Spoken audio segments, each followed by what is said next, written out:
नमस्कार बच्चों, welcome back to my YouTube channel base of education मंत्रा।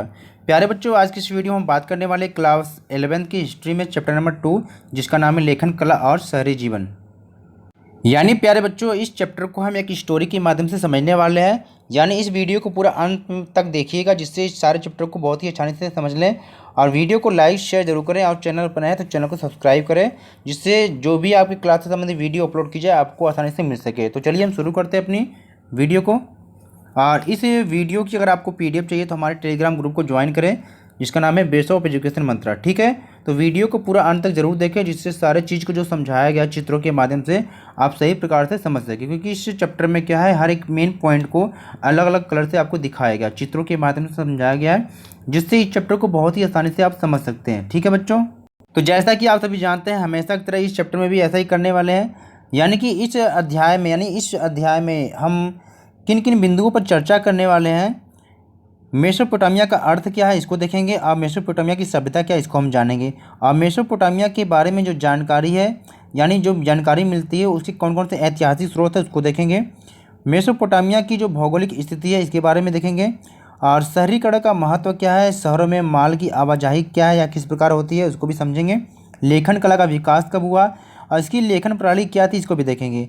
और दक्षिणी जो मेसोपोटामिया है, इसका जो शहर है वहाँ पर मंदिर और राजा की क्या स्थिति थी इसको देखेंगे। पशु चारक जो क्षेत्र थे वह एक व्यापारिक नगर भी थे, इसको भी देखेंगे। और मेसोपोटामिया संस्कृति में शहरों का महत्व क्या था और लेखन कला की देन क्या थी इनको भी पढ़ेंगे। ठीक है, तो यहाँ पर चित्र में आप देख पा रहे होंगे कि मेसोपोटामिया की सभ्यता कहाँ पर विकसित हुई है। ठीक है, यानी माना जाता है कि जो मेसोपोटामिया की सभ्यता है ना, यह दो नदियों के बीच में विकसित हुई थी। तो दो नदियाँ कौन कौन सी है इसको हम देखने वाले हैं। तो चलिए देखते हैं, सबसे पहले देखते हैं कि मेसोपोटामिया का अर्थ क्या होता है। यानी जो मेसोपोटामिया है ना, इसका शाब्दिक अर्थ हम देखते हैं कि जो मेसोपोटामिया इसका अर्थ होता क्या है। तो जब यहाँ पर जब बात की जाती है तो जो मेसोपोटामिया है ना, वह यूनानी भाषा के दो शब्दों से मिलकर बना है। मेसोस यानी इसका नाम है मध्य, और पोटेमोस मतलब यानी कि नदी। तो इस तरह से अगर देखा जाए तो मेसोपोटामिया शब्द का जो अगर अर्थ होता है कि दजला फरात जो नदी है, इसके जो बीच की जो उपजाऊ धरती या भूमि है, ये इसको इंगित करता है। यानी हम कह सकते हैं कि जो दजला और फरात नदियों के जो बीच का जो क्षेत्र होता है उसे मेसोपोटामिया कहते हैं। जैसे मान लीजिए यह नदी है कोई दो, ठीक है, दजला और फरात नदी है, और इस नदी के जो बीच का जो ये क्षेत्र है ना, इसको ही क्या है, मेसोपोटामिया का नाम दिया जाता है। चित्र में आप देख पा रहे होंगे, ठीक है, कि दो यहाँ पर नदियाँ हैं, दजला और फरात, इसके जो बीच का जो क्षेत्र है ना, ये मेसोपोटामिया के नाम से जाना जाता है। अब मेसोपोटामिया की सभ्यता क्या थी इसको देखते हैं। जैसा कि आप सभी जानते हैं कि भारत में क्या था, एक हड़प्पा सभ्यता थी, और ठीक उसी प्रकार से ये मेसोपोटामिया की सभ्यता थी। यानी कि दोनों सभ्यताएं एक दूसरे के समकालीन थी। यानी कि जो हड़प्पा वासी होते थे ये अपना व्यापार क्या है, मेसोपोटामिया के देशों से करते थे। ठीक है, यानी कि जो मेसोपोटामिया की सभ्यता है, हड़प्पा की सभ्यता है या चीन की सभ्यता है, ये जो सारी जो सभ्यताएं हैं, अलग अलग देशों की सभ्यताएं, ये एक दूसरे से क्या रिलेट करती थी। ठीक है, क्योंकि मेसोपोटामिया की सभ्यता की जो शुरुआत थी ये बहुत साल पहले हुई थी। ठीक है, तो सबसे पहले जो शहरी जीवन की जो शुरुआत हुई थी, यह माना जाता है कि मेसोपोटामिया के सभ्यता में हुई। यानी कि जो मेसोपोटामिया की सभ्यता में सबसे पहले क्या है, शहरी जीवन की शुरुआत हुई थी। माना जाता है कि सबसे पहले अगर शहरों का विकास हुआ है या शहरी जीवन का विकास हुआ है, तो ये मेसोपोटामिया की सभ्यता से शुरू हुआ है। ठीक है, और यह जो सभ्यता थी मेसोपोटामिया की, यह दजला और फरात नदियों के बीच स्थित, यानी कि दो नदियाँ थीं,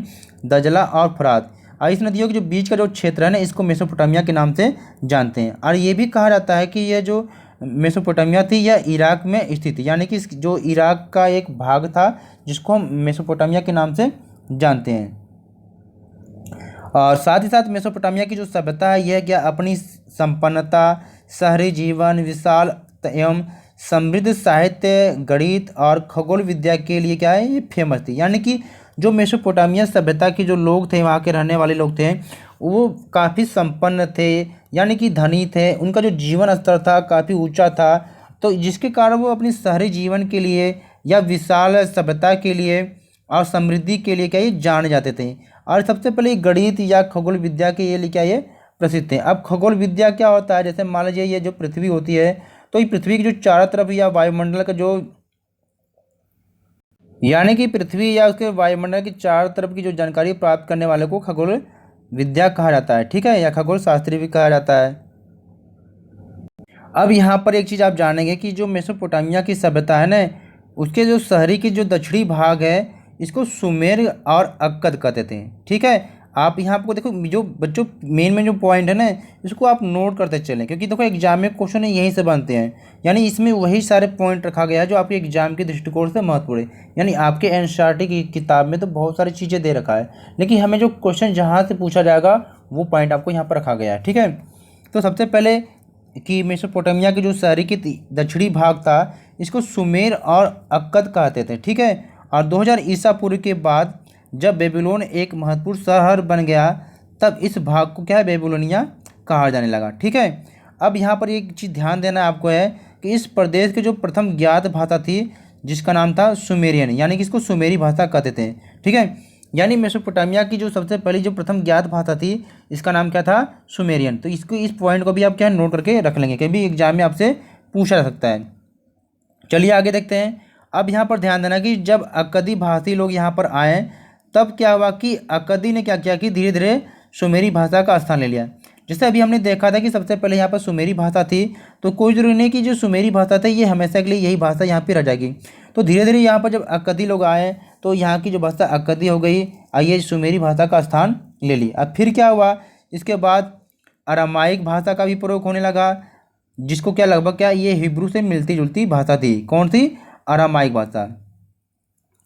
अब यहाँ पर हम देखेंगे कि जो मेसोपोटामिया की सभ्यता है इसके बारे में जो हमें जानकारी मिलती है, इसके कौन कौन से ऐसे ऐतिहासिक स्रोत हैं जिससे क्या है मेसोपोटामिया की सभ्यता की जानकारी मिलती है। तो यहाँ पर जब हम देखते हैं तो इमारतें हैं, बहुत सारी मूर्तियाँ हैं और कब्रें हैं, आभूषण है, औजार है, मुद्राएं हैं, या कुछ मिट्टियाँ की पट्टियाँ हैं। अब मिट्टी की पट्टी, अब देखिए मिट्टी की पट्टी क्या होती है, जिससे पहले लोग क्या करते थे, एक गीली मिट्टी से चिकनी मिट्टी ले लीजिए, इसको कुछ ऐसा गीला करके लोग क्या कर देते थे ना, उस पर कुछ भी अगर नुकीली चीज़ से कील वाली चीज़ से अगर लिखते थे कुछ, तो फिर उसको सुखा देते थे। सूखने के बाद जो भी उस पर लिखते थे वो परमानेंटली वहाँ पर क्या लिख जाते थे, ठीक, यानी इसमें आप कोई बदलाव नहीं कर सकते थे। तो इसको क्या है, ये पट्टियाँ हो जाती थी मिट्टी की।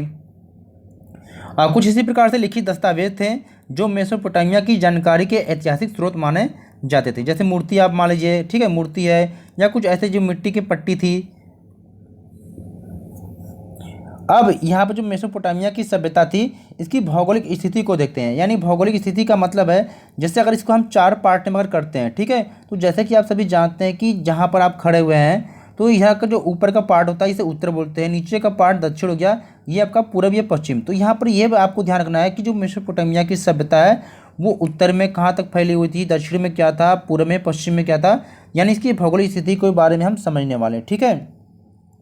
तो सबसे पहले आपको ये पता होना चाहिए कि भाई इराक क्या था, यहाँ की जो भौगोलिक विविधता वाला देता है। यानी कि यहाँ पर जो विविधता थी ये बहुत अलग अलग प्रकार की थी, ठीक है। अब इसकी क्या क्या विविधता थी, तो जैसे इसके पूर्व में, ठीक है, तो ये जो पूर्व का पार्ट है, पूर्व में क्या था कि ये हरे भरे ऊंचे नीचे मैदान थे जो धीरे धीरे क्या है वृक्षादित पर्वत श्रृंखला के रूप में भी क्या है ये फैलते गए। यानी कि जो पूर्व का इसका क्षेत्र था ये काफ़ी हरा भरा था और यहाँ पर ऊंचे नीचे मैदान थे और जो धीरे धीरे क्या है वृक्षों से यानी कि ढक जाते थे। यानी कि यहाँ की जो कई पर्वत की श्रृंखला के रूप में ये हो जाते थे।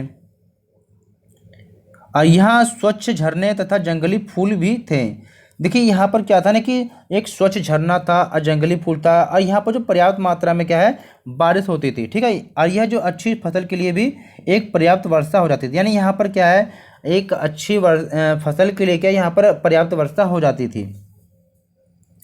और आपको फिर ध्यान देना कि उत्तर में यहाँ पर क्या था, उत्तर में अगर देखा जाए तो उत्तर में ये ऊंची भूमि है जहाँ पर स्टेपी घास के मैदान है। देखिए प्यारे बच्चों होता क्या है कि अलग अलग देशों में या अलग अलग जगहों में ये जो घास के मैदान होते हैं ना उनके अलग अलग नाम है। कहीं पर इसके नाम है स्टेपी है, जैसे आप यहाँ पर देख रहे हैं, कहीं पर वेल्ड नाम है, कहीं पर डॉन नाम है, कहीं पर पंपास नाम है, कहीं पर, ठीक है। इसी तरह से क्या है कि अलग अलग जगहों पे घास के मैदान है। तो यहाँ पर जो घास के मैदान है इसका नाम है स्टेपी। तो इसको भी आप नोट करके कॉपी में रख लेंगे। और यहाँ जो पशुपालन क्या है एक आजीविका का एक अच्छा भी साधन है। यानी कि यहाँ पर क्या है पशुपालन भी क्या है एक आजीविका का अच्छा साधन माना जाता था। अब आपको ध्यान देना यहाँ पर कि जो दजला की कुछ सहायक नदियाँ हैं, ठीक है। यानी जैसे काली मान लीजिए कोई एक नदी है दजला, ठीक है। अब कुछ छोटी छोटी जो नदियाँ इसमें भी आके मिल जाती हैं। तो दजला की जो सहायक नदियाँ हैं ना इससे क्या है कि ईरान के पहाड़ी प्रदेशों में जाने के लिए एक परिवहन का क्या है, साधन का काम करती है। यानी कि इसकी जो सहायक नदियाँ हैं ये ईरान के पहाड़ी प्रदेशों में जाने के लिए क्या है, परिवहन का अच्छा साधन करती हैं। यानी हम कह सकते हैं कि जो दजला की सहायक नदियाँ होती हैं ये ईरान के पहाड़ी प्रदेशों में जाने के लिए क्या है, एक परिवहन का अच्छा साधन मानी जाती हैं। और यह है इसका जो दक्षिणी भाग है ये पूरी तरह से क्या है, रेगिस्तानी है। देखिए यहाँ पे एग्जाम में क्वेश्चन बन सकता है कि मेसोपोटामिया का कौन सा भाग जो था वो रेगिस्तानी था, तो ये क्या है, दक्षिणी भाग था इसका जो रेगिस्तानी था। इसको भी आप क्या कॉपी में नोट करते चले साथ साथ। और यहाँ क्या सबसे पहले नगरों और लेखन प्रणाली का विकास हुआ। यानी कि देखिए मेसोपोटामिया की सभ्यता में क्या है कि यानी कहाँ पर, इसके दक्षिणी भाग में, ठीक है। यहाँ पर ध्यान रखना कि इसके दक्षिणी भाग में सबसे पहले क्या है, नगरों और लेखन प्रणाली का विकास हुआ है, ठीक है। क्योंकि यहाँ पर हम अब क्या है, दक्षिणी भाग के बारे में बात कर रहे हैं ना, तो आपको यहाँ पर ध्यान रखना है। अब फरात और दजला नदी जो क्या थी, यहाँ उपजाऊ मिट्टी लाकर जमा कर देती थी। यानी किस क्षेत्र में, दक्षिणी भाग में, जिससे क्या होता था कि यहाँ पर जो खेती सही प्रकार से हो जाती थी। तो फरात नदी क्या है, जब रेगिस्तान में प्रवेश करने के बाद यह क्या है, कई धाराओं में बंटकर बहने लगती थी। जैसे मान लीजिए कि कोई नदी है, जब रेगिस्तानी क्षेत्र में प्रवेश करती थी तो वो क्या है कि छोटी छोटी क्या धाराओं में बढ़ जाती थी। अब ये जो छोटी छोटी जो धाराएं होती थी ये क्या है, नहर का काम करती थी। इस जो नहर का काम करती थी लोग क्या करते थे, इससे क्या है अपने खेतों में सिंचाई का यूज करते थे, ठीक है। तो ये धाराएं जो होती थी सिंचाई के लिए क्या नहरों का भी काम करती थी।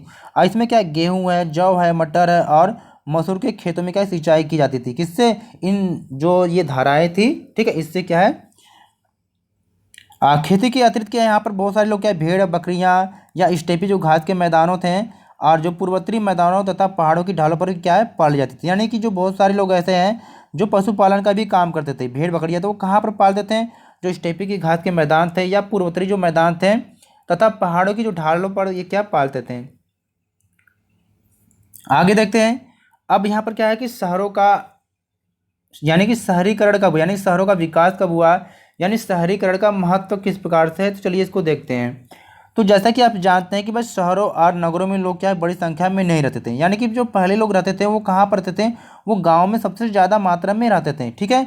यानी शहरों और गाँव में लोगों की संख्या सबसे कम थी। अब क्यों, क्योंकि देखिए गाँव में क्या होता था कि सभी लोग क्या आत्मनिर्भर होते थे। जैसे कोई गेहूँ उगा रहा है या धान की खेती कर रहा है तो वो एक तरफ से पूरा आत्मनिर्भर होता था, ठीक है। लेकिन जो शहर में रहने वाला व्यक्ति है वो क्या एक दूसरे पे निर्भर होते थे। अब शहरों और नगरों में जो लोग रहते थे वो बड़ी संख्या में क्या है, नहीं रहते थे, क्योंकि लोग शहरों में या नगरों में लोग ज़्यादा नहीं रहते थे। क्योंकि जब किसी स्थान पर खेती के अतिरिक्त अन्य आर्थिक गतिविधियां होने लग जाती हैं, जैसे मान लीजिए कोई एक क्षेत्र है, ठीक है, अब यहाँ पर खेती तो हो ही रही है, लेकिन खेती के साथ साथ वहाँ पर बहुत सारी जो गतिविधियां होने लग जा रही है, जैसे यहाँ पर कोई उत्पादन किया जाने लग जा रहा है या कुछ भी और भी होने लग जा रहा है, तो क्योंकि और भी सारी गतिविधियाँ यहाँ पर होने लग जा रही है तो धीरे धीरे यह क्या है, एक कस्बे का एक रूप ले लेती थी। अब कस्बा हम को इस तरह से समझ सकते थे कि जैसे एक शहर है और गांव के जो बीच का क्षेत्र समझ लीजिए, उसे हम कस्बा के नाम से जानते थे, ठीक है। तो ये कस्बा का निर्माण होता था और यहाँ जब ज़्यादा मात्रा में लोग रहने लग जाते थे तो यहाँ की जनसंख्या क्या बढ़ जाती थी। यानी कि यहाँ का जो जनसंख्या घनत्व क्या है, बढ़ने लगता था। जनसंख्या घनत्व का मतलब जानते हैं, जैसे कुछ 1 वर्ग किलोमीटर में जब ज़्यादा लोग हो जाते थे तो उस एरिया की जनसंख्या घनत्व कहलाती थी। तो खेती के अलावा व्यापार, उत्पादन और सेवाएं भी क्या है, महत्वपूर्ण थी। अब यहाँ पर क्या कि खेती के अलावा भी बहुत सारी जो है थी, जैसे व्यापार हो गया, उत्पादन हो गया या कुछ अन्य सेवाएं थी, वो भी यहाँ पर क्या है, महत्वपूर्ण थी। और नगर के लोग क्या आत्मनिर्भर नहीं होते थे, क्योंकि देखिए गांव के लोग जो होते थे ना वो अपने में आत्मनिर्भर होते थे, क्योंकि वहाँ पर जो गेहूँ उगाते थे तो पूरे साल वो गेहूँ के यूज करके वो आत्मनिर्भर होते थे, उसे उन लोगों को और किसी चीज़ की ज़रूरत नहीं होती थी। लेकिन जो नगर में रहने वाले लोग होते थे वो एक दूसरे पर निर्भर होते थे, ठीक है। और उन्हें नगर या गांव के अन्य लोगों द्वारा जो है उत्पन्न वस्तुओं या दी जाने वाली सेवाओं के लिए उन पर क्या आश्रित होना पड़ता था, क्योंकि जो नगर के लोग होते थे वो गाँव के लोगों पर या किसी अन्य लोगों पर क्या वो आश्रित रहते थे। इसी प्रकार से क्या है, एक श्रम विभाजन जो था ना ये शहरी जीवन की विशेषता थी। क्यों थी, क्योंकि उस समय में क्या है कि मुद्रा का प्रचलन नहीं था, तो लोग क्या वस्तु विनिमय प्रणाली थी, यानी एक वस्तु देकर दूसरी वस्तु लेना, ठीक है। अब यहाँ पर आपको एनसीईआरटी की बुक में आपको एक वार का शीर्ष दिया गया है, तो हमने सोचा कि क्यों ना इसकी भी चर्चा कर दी जाए, क्योंकि एग्जाम में अगर क्वेश्चन बन जाए फिर आप ये कहेंगे कि इसकी चर्चा ना की गई। तो थोड़ा सा ध्यान रखेंगे कि यह जो चित्र है 3000 ईसा पूर्व की है। तो एक नगर था जिसका नाम था उरुक, ठीक है। इस नगर में स्त्री का यह सिर एक सफ़ेद संगमरमर को तराश कर बनाया गया था। तो इसकी आँखों और भौहों में क्रमशः नीले, लाजवर्द तथा सफ़ेद सीपी और काले डामर की जड़ाई की गई होगी। और सिर के ऊपर एक खांचा भी बना हुआ है जो शायद गहना पहनने के लिए बनाया गया था, यानी ये जो आप देख रहे हैं, ठीक है। यह मूर्ति कला का एक विश्व प्रसिद्ध नमूना है और इसके मुख, ठोड़ी और गालों को सुकोमल सुंदर बनावट के लिए इसकी प्रशंसा की जाती है। यह एक ऐसे कठोर पत्थर में तराशा गया है जिसे काफ़ी अधिक दूरी से लाना पड़ा होगा। यानी देखिए, सबसे पहले आपको क्या इस चित्र से संबंधित जो भी क्वेश्चन पूछा जाएगा ना कि यह जो चित्र है ये किसने ईसा पूर्व में बनाया गया था या किस नगर में बनाया गया था, तो ये आपको सबसे पहले आपको याद रखना है, ठीक है। अब आपको देखना है कि शहरों में क्या है, माल की आवाजाही। अब देखिए इसमें आप पढ़ने वाले हैं कि शहरों में जो माल की आवाजाही, यानी इसका मतलब ये है कि जो मेसोपोटामिया, तो यानी कि यहाँ पर खेती काट तो होती थी, लेकिन कोई जरूरी नहीं कि खेती ही सब कुछ हो, क्योंकि मेसोपोटामिया में क्या था कि ये खनिज संसाधन का अभाव था। यानी कि मेसोपोटामिया के जो पास था ये खनिज संसाधन नहीं था, तो ये खनिज संसाधन को क्या है कि दूसरे देशों से ये मंगाते थे, ठीक है, जिसको हम कहते हैं आयात। तो ये कहाँ से मंगाते थे? दक्षिण के जो अधिकांश भागों में औजार, मोहरे और आभूषण बनाने के लिए क्या है, पत्थरों की कमी थी। यानी कि जो दक्षिण का जो क्षेत्र था, इन क्षेत्रों में लगभग क्या अगर औजार बनाना हो या मोहर बनाना हो या कुछ आभूषण बनाने के लिए अगर आपको पत्थर की जरूरत पड़ती थी, इन सब की क्या यहाँ पर कमी होती थी, यानी कि यहाँ पर संसाधन की कमी थी। तो यह लोग क्या करते थे, इराकी खजूर और पॉपुलर के पेड़ों की लकड़ी, ठीक है। अब इसका यूज क्या होता था, तो ये जो इराकी खजूर या पॉपुलर की जो पेड़ों की जो लकड़ियाँ होती थी, इनसे क्या गाड़ियाँ या गाड़ियों की जो पहिए या नाव बनाने के लिए ये क्या कोई लकड़ी हो ये पर्याप्त नहीं मानी जाती थी। यानी ये जो लकड़ी थी उतनी अच्छी नहीं मानी जाती थी, जिसके लिए इनको क्या है कि दूसरे देशों से आयात करना पड़ता था। और औजार, पात्र या गहने बनाने के लिए कोई धातु भी उपलब्ध नहीं थी। यानी यहाँ पर देख लीजिए अच्छी किस्म की लकड़ियाँ भी नहीं थी या कुछ औजार बनाने के लिए धातु भी उपलब्ध नहीं था। और मेसोपोटामिया के जो लोग थे वो संभवतः क्या करते थे, लकड़ी, तांबा, रांगा, चांदी, सोना, सीपी और विभिन्न प्रकार के जो पत्थर होते थे ना, इनको दूसरे देशों से आयात करते थे। तो कहाँ से करते थे? तुर्की से या कुछ ईरान से या कुछ खाड़ी देशों से क्या आयात करते थे। अब देखिए जब ये सामान मंगा रहे हैं तो उसके बदले में भी इनको कुछ ना कुछ देना पड़ेगा, क्योंकि उस समय क्या पैसा तो था नहीं, मुद्रा तो थी नहीं, तो वस्तु के बदले में वस्तु दी जाती थी। तो ये लोग क्या करते थे ना कि इसके बदले में वे अपना चाहे कपड़ा हो या कृषि उत्पाद देते थे, यानी जो भी कृषि के द्वारा उत्पादन हो रहा है ना, तो उसके बदले में वो उत्पादन उनको दे देते हैं, ठीक है।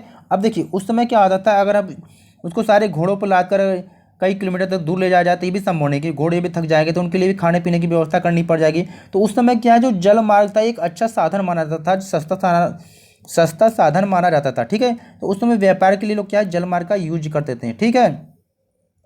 अब जो लेखन कला है इसका विकास किस प्रकार से हुआ इसको चलिए देखते हैं। तो जो लेखन कला है, आप सभी जानते हैं ना कि जो भी समाज होती है, हर समाज की अपनी एक भाषा होती है, ठीक है। जिस प्रकार से हमारी जो समाज है उसकी भी एक भाषा है, जैसे मान लीजिए कोई अगर तमिल बोलता है, कोई मलयालम बोलता है, तो हर समाज की अपनी अपनी कोई ना कोई एक भाषा होती थी। तो इसी प्रकार से क्या है कि यहाँ की भी एक भाषा अपनी थी और ये लेखन कला भी यहाँ का था। यानी हर समाज की अपनी एक भाषा होती है और वो लेखन कला होती है।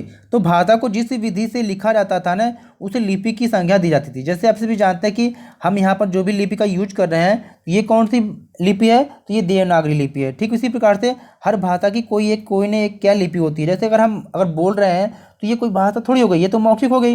लेकिन अगर इसी को हम कुछ अक्षरों के माध्यम से वहाँ पर लिख दे जाएँ तो वो एक लिपि हो जाती थी।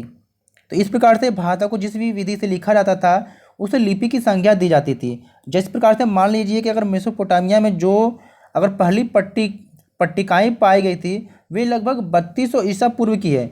और उनमें चित्र जैसे चिन्ह और संख्या थी। यानी कि जो भी पट्टी मिली थी, पट्टी कौन सी थी, जो मिट्टी की पट्टी होती थी, यानी चिकनी मिट्टी को क्या अगर नरम करके उसको फैला देते थे और उसमें कील आकार के से कुछ इस पर लिख देते थे, और जब सूखने के बाद वो परमानेंटली ऐसे हो जाते थे, ठीक है।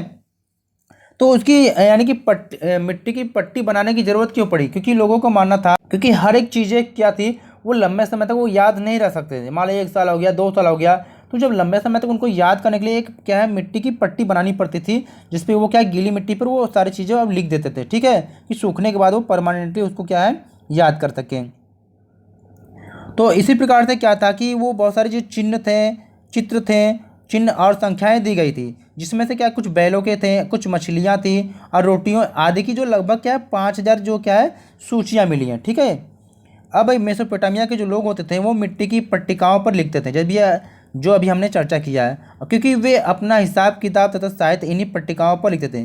देखिए, जो वो मिट्टी की पट्टिकाओं का जो निर्माण करते थे उसका वो वे यूज किस प्रकार से करते थे, क्योंकि देखिए मिट्टी की जो पट्टिका होती थी इस पर कुछ कील नुमा से लिखते थे, ठीक है, कीलकार से लिखते थे।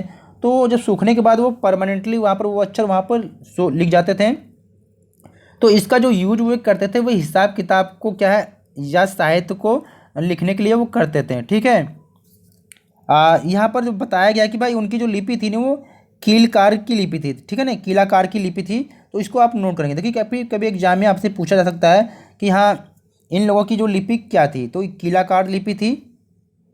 फिर क्या है लगभग 2600 ईसा पूर्व के आसपास जो वर्ण थे कीलाकार हो गए और जो भाषा थी उसे क्या है वो सुमेरियन भाषा थी। यानी आपको याद रखना है कि जो भाषा की क्या थी वो सुमेरियन थी और जो लिपि थी वो क्या थी कीलाकार लिपि थी, ठीक है।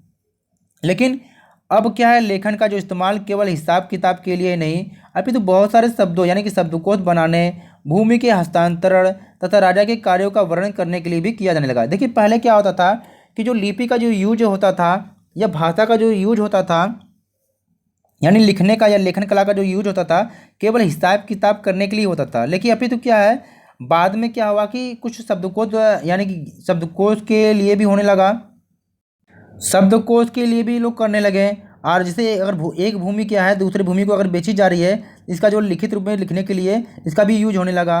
और राजा के जो कार्यों का जो हिसाब है यानी कि जो राजा युद्ध कर रहा है या जो आदेश जारी कर रहा है, जो विजय कर रहा है, उन सब के जो वर्णन भी वो भी क्या है लिखने के काम में किया जाने लगा। मेसोपोटामिया की जो भाषा थी जो सुमेरियन का स्थान जो था अकदी भाषा ने ले लिया, यानी कि जो पहले भाषा थी सुमेरियन थी और बाद में जो इसका स्थान किसने ले लिया अकदी भाषा ने ले लिया था। तो अब इसकी लेखन की जो प्रणाली थी वो किस प्रकार से थी, तो आप सभी जानते हैं कि मेसोपोटामिया के जो लिपिक होते थे, लिपिक मतलब जो लिखने वाले होते थे, ठीक है। अब उनको क्या कि बहुत सारी समस्याओं का सामना करना पड़ता था क्योंकि जो इनकी जो लिपि थी यानी यहाँ पर कई सैकड़ों चिन्ह होते थे। अब देखिए एक शब्द या 2 शब्द तो याद करना आसान है, लेकिन जब सैकड़ों चिन्ह हो जाते थे तो उनको क्या याद करना बहुत मुश्किल हो जाता था। ये लोग क्या करने लगे अब उन चिन्हों को क्या है मिट्टी की जो पट्टिकाएँ होती थी उसमें ये क्या है लिखने लगे, ठीक है। अब इसके लिए वो क्या करते थे कीलाकार का भी प्रयोग करते थे। तो इसी प्रकार से जो गीली मिट्टी पर सूखने से पहले ही लिखना होता था, क्योंकि अगर सूख गई मिट्टी तो उस पर आप कुछ भी नहीं लिख पाते थे। तो इसलिए क्या है सूखने से पहले जो लिखने का जो काम होता है वो महत्वपूर्ण होता था। और यहाँ पर चित्र में आप देख पा रहे होंगे कि यह जो लिपि लिखी गई है ना ये कीलाकार लिपि, क्योंकि चित्र के माध्यम से ये बैल का चित्र बनाया गया है, ये मछली अनाज का चित्र बनाया गया है, ठीक है। ये निशानी सारे जो चिन्ह है ये बनाया गया है। अब वहाँ के लोग साक्षरता कौन कौन से लोग थे इसको भी देखना है। तो अधिकतर माना जाता है कि मेसोपोटामिया के जो लोग थे वो बहुत कम ही लोग ऐसे थे जो पढ़े लिखे हुए थे, यानी कि जो अधिकारी लोग होते थे अधिकारियों के द्वारा जो राजा को पत्र लिखा जाता था तो उसे पढ़कर उन्हें सुनाना होता था। लेखन का जो प्रयोग सबसे पहले कहाँ पर हुआ किस प्रकार हुआ उसको देखते हैं। तो जो लेखन के प्रयोग की जब बात आती है तो उरुक के एक जो प्राचीन शासक थे जिसका नाम था एनमरकर, इनके बारे में क्या है कि सुमेरियन महाकाव्य में लिखा गया है। यानी देखो इनके बारे में जो लिखा गया है ना वो कहाँ लिखा गया है, एक जो महाकाव्य था सुमेरियन इसमें लिखा गया। जैसे अब भारत का जो महाकाव्य है महाभारत है पूरे विश्व का सबसे बड़ा महाकाव्य है, तो इसी प्रकार से सुमेरियन महाकाव्य में क्या है एनमर के बारे में लिखा हुआ है। क्या लिखा गया है कि उरुक एक क्या अत्यंत सुंदर शहर था, यानी जो उरुक जो है ना एक बहुत ही अत्यंत सुंदर शहर था जिसको केवल शहर के ही नाम से ही पुकारा जाता था। तो एक एनमरकक ने अपने जो शहर के जो मंदिर हैं इनको सजाने के लिए कि वो क्या करता था कि बहुमूल्य रत्न तथा धातुएं मंगाना चाहता था। देखिए जो ये राजा था ना ये अपने शहर के मंदिरों को सजाना चाहता था, किस कैसे एक बहुमूल्य रत्नों से या धातुएं से सजाना चाहता था जिसको वो क्या है उसको वो मंगाना चाहता था। अब उसने क्या किया सजाने के लिए या धातुएं मंगाने के लिए उसे कहीं से कहीं भेजना ही पड़ेगा। तो उसने अपने एक दूत को भेजा, ठीक है ना। कहाँ भेजा? अरट्टा देश के शासक के पास उसने अपने एक दूत, तो उसने क्या है अपने दूत अरट्टा देश के शासक के पास भेजा, लेकिन वह नहीं ला सका। देखिए जो ये उसका दूत था ना एनमर का, वो क्या है जो बहुमूल्य रत्न या धातुओं को नहीं ला सका। क्यों नहीं ला सका? इसकी एक कहानी है। क्योंकि जब अरट्टा ने क्या किया था, जब आज राजा के आदेश का पालन करते हुए वह रात में जो तो निकला था, ठीक है, कभी रात को निकलता था, चांदनी में चलता था, तो कभी सूर्य की रोशनी में चलता था। तो इस तरह से क्या है उसने दिन और रात में चलते चलते उन्होंने क्या किया कि कई ऊंचे ऊंचे पहाड़ों को भी लांघा, कभी पहाड़ों पे चढ़ता था, कभी उतरता था। तो ऐसे करते करते जब वो एक पहाड़ पे चढ़ा हुआ था ना, तो उस पहाड़ से जब उसने वहाँ की तलहटी में जो रहने वाले लोगों को देखा, तो वो लोग उसको इस प्रकार से नमस्कार कर रहे थे जैसे इसको लग रहा था कि मानो कि चूहे की तरह नमस्कार कर रहे हैं, ठीक है। और उसने लगभग इतने समय में 5 पर्वतमालाएं या 6 पर्वतमालाएं यानी कि 7 पर्वतमालाएं भी पार कर चुका था। जिस तरह से क्या होता था कि इसने, तो वो जो पर्वतमालाओं को पार करके जहाँ पर भी जाता था तो उसको वहाँ से क्या निराशा ही मिलती थी, नहीं यानी उसको बहुमूल्य रत्न आ धातुएं वहाँ पर नहीं मिलती थी। यानी कि वो इतनी यात्राएं कर चुका था कि वो काफ़ी क्या कन्फ्यूज हो गया था। जब वो वहाँ से वापस आता था तो यहाँ पर क्या है कि राजा के द्वारा उसे काफ़ी धमकियाँ मिलती थी और आश्वासन देता भी रहा, ठीक है। अब वो इतना दूर क्या चकरा गया था ना कि वो अपनी बात को क्या सही तरीके से व्यक्त ही नहीं कर पाता था, ठीक है। आज जो संदेश होता था वो संदेशों को क्या है घाल मिल कर देता था, जिसके कारण से क्या कि उसको अब क्या है, तो कहानी है ना आपके एनसीईआरटी में दी गई है। अब इसका मतलब है अब क्या है क्या नहीं है वो तो आपको समझना पड़ेगा, ठीक है, किस लिए दी गई कहानी है। तो शायद इसी प्रकार से क्या वहाँ पर पट्टिकाओं का निर्माण हुआ होगा, जिसमें क्या है कि राजा उस सारे शब्दों को लिख देता था, ठीक है। चलिए आगे देखते हैं। अब यहाँ पर देखा जाए जो दक्षिणी मेसोपोटामिया का जो शहरीकरण है इसके बारे में जानते हैं। यानी जो दक्षिणी मेसोपोटामिया का जो शहरीकरण है इसमें मंदिर और राजा के बारे में हम पढ़ते हैं, ठीक है। क्योंकि देखिए सारे जो मेन मेन पॉइंट है ना आपके एनसीईआरटी की किताब से, कभी ये ना सोचना कि आपको बाहर से बताया जा रहा है, तो ये आपकी एनसीईआरटी किताबों से है, इसको आप देखते रहेंगे। तो 5000 ईसा पूर्व से जो दक्षिणी मेसोपोटामिया में जो बस्तियों का विकास होने लगा था, तो इन बस्तियों में से कुछ ने क्या प्राचीन शहरों का रूप ले लिया। यानी कि देखो इनमें जो बस्तियों का जब विकास हो रहा था तो इसमें कुछ सारी ऐसी भी बस्तियां थी जो एक क्या है प्राचीन शहर का रूप ले ली थी। और शहर क्या भी कई तरह के होते थे। तो इसमें 2 प्रकार के आपकी किताबों में 2 प्रकार के शहरों की चर्चा हुई है। तो कुछ शहर जो ऐसे थे ना जो मंदिरों के चारों ओर विकसित हो गए। यानी मान लीजिए कोई एक मंदिर है तो इस मंदिर के जो धीरे धीरे चारों तरफ क्या है कि कुछ शहर विकसित हो गए, ठीक है। और कुछ जो शहर ऐसे थे जो व्यापार के केंद्र के रूप में विकसित हो गए। यानी कुछ शहर ऐसे थे जहाँ पर व्यापार होता था, तो धीरे धीरे क्या वो एक शहर के रूप में विकसित हो गए थे, ठीक है। तो यहाँ पर जो है 2 प्रकार के शहरों का विकास हुआ था, कुछ मंदिरों के चारों तरफ विकसित हो गए थे और कुछ व्यापार के केंद्र के रूप में विकसित हो गए थे। अब आगे क्या है कि बाहर से बहुत सारे ऐसे भी लोग थे जो यहाँ पर आकर क्या है आके बस गए। अब जो बाहर से आकर बसने वाले लोगों ने जो अपने गांव में कुछ चुने हुए स्थानों पर क्या है मंदिर बनाना भी शुरू कर दिया। जैसे आप जानते हैं कि बहुत सारे जो लोग आकर जब बसे गांव में तो कुछ उन स्थानों पे क्या कुछ चुने जगह पर उन्होंने धीरे धीरे क्या है मंदिर बनाना शुरू कर दिया। तो सबसे पहले अगर माना जाता है जो ज्ञात मंदिर था वह एक छोटा सा क्या देवालय था। यानी जो सबसे पहले जो ज्ञात मंदिर का जो चर्चा होती है या पता चलता है तो वह एक छोटा सा देवालय था जो लगभग क्या है कच्ची ईंटों का बना हुआ था, ठीक है। यानी कि जो मंदिर होते थे वो विभिन्न प्रकार के देवी देवताओं के निवास स्थान थे। जैसे आज क्या होते थे, आज जैसा आप देख रहे हैं कि जो अलग अलग जो मंदिर होते हैं वो भी अलग अलग देवता के निवास स्थान माने जाते थे। तो उस समय भी क्या था जो मंदिर ये होते थे वो अलग अलग देवता के निवास स्थान माने जाते थे। यहाँ पर 2 प्रकार के देवताओं की चर्चा हुई है, जिसमें से एक पहला उर था। अब उर क्या होता था, ये जो चंद्रमा का देवता माना जाता था, ठीक है। जो उर होता था ये चंद्रमा का देवता माना जाता था। और इन्नाना जो था ये जो प्रेम व युद्ध की देवी मानी जाती थी। तो इन दोनों का नाम जरूर याद रखें क्योंकि एग्जाम में आपसे अक्सर पूछा जा सकता है कि भाई चंद्रमा का जो देवता है वो किसे माना जाता है या इन्नमा। तो इन दोनों का नाम आप जरूर नोट करिए क्योंकि जो मेन पॉइंट है ना मैंने यहाँ पर कोशिश किया कि अलग अलग कलर से यहाँ पर शो करने की कोशिश किया था। आप अपने नोट्स बना के उसको नोट याद करते रहें। और हाँ, वीडियो को लाइक शेयर जरूर करें और अगर चैनल पर नए तो चैनल को सब्सक्राइब भी जरूर करें, ठीक है, क्योंकि वीडियो को बनाने बहुत मेहनत लगता है। और ठीक है, देवता जो होते हैं या पूजा का केंद्र बिंदु भी होते थे।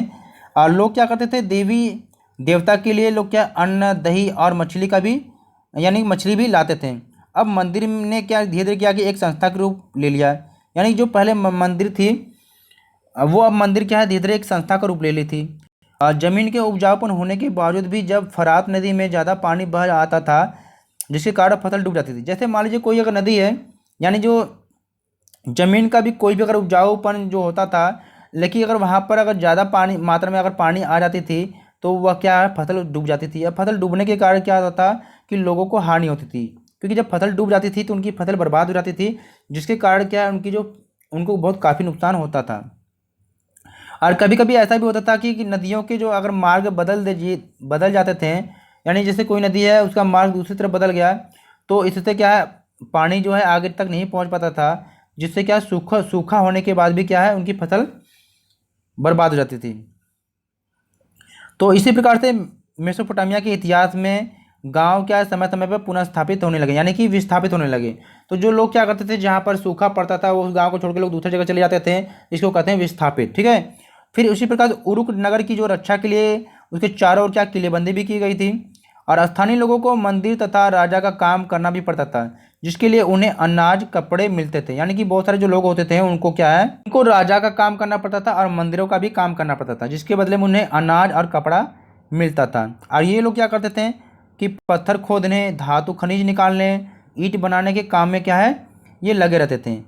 लगभग उस समय क्या है, मंदिरों पर भी रंग किया जाता था, और मूर्तिकला के क्षेत्र में भी इनको काफ़ी क्या है, सफलता प्राप्त थी। तो अब इनके शहरी जीवन के बारे में देखते हैं। तो समाज में एक उच्च या जिसको सम्भ्रांत वर्ग भी कहते थे, इनका उदय हुआ। यानी इनका जो शहरी जीवन था, जिस प्रकार से कह सकते हैं कि जो एक धनी वर्ग थे ना, इनका धीरे धीरे क्या है, विकास हुआ। और ये काफ़ी क्या है, यानी कि इनकी संख्या क्या कम होती थी। जो संख्या कम होती थी ये काफ़ी क्या धनी होते थे। ठीक है।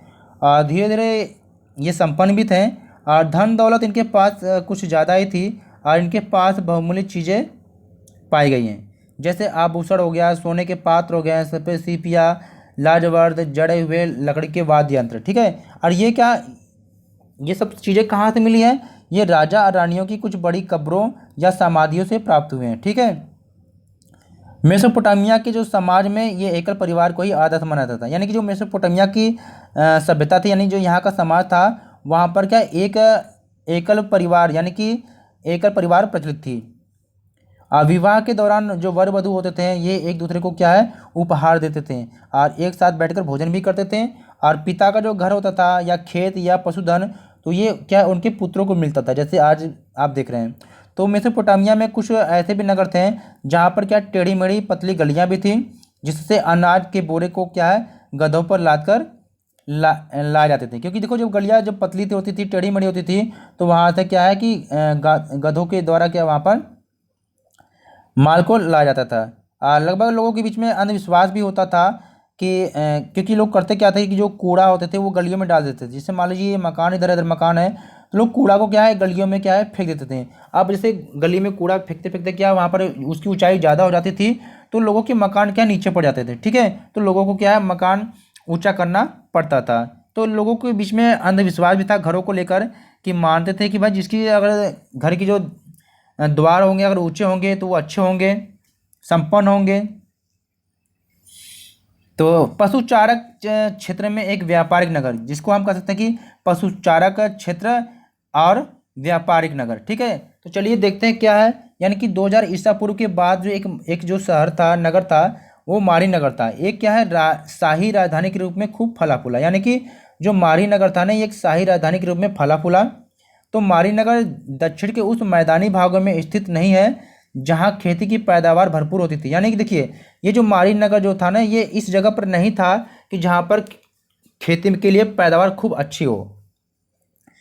तो इसका जो ऊपरी भाग था मारी का, इसमें क्या खेती और पशुपालन साथ साथ चलते थे।